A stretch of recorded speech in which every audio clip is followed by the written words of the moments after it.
ni a rayuwa ina so in ga mutum duk lalacewar shi na girmama iyayensa. Duk lalacewar mutum a rayuwa ina so ga yana girmama iyayensa. Dan duk mutumin da kake gani kana hukar shi bai girmama iyayensa to ka guje shi. Kai ma zai ma rashin mutunci. Mutumin da ya girmama musu ka haife shi ba kai waye kai. Kai dan banza. Sai ya ma rashin mutunci da bidan ko kai duniya ka kawo shi.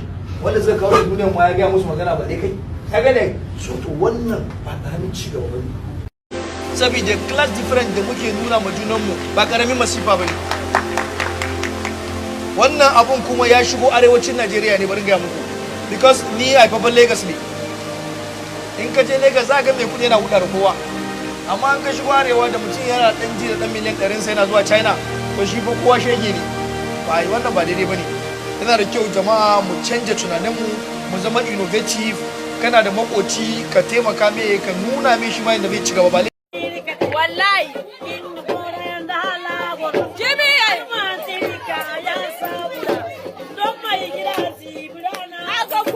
don mai gida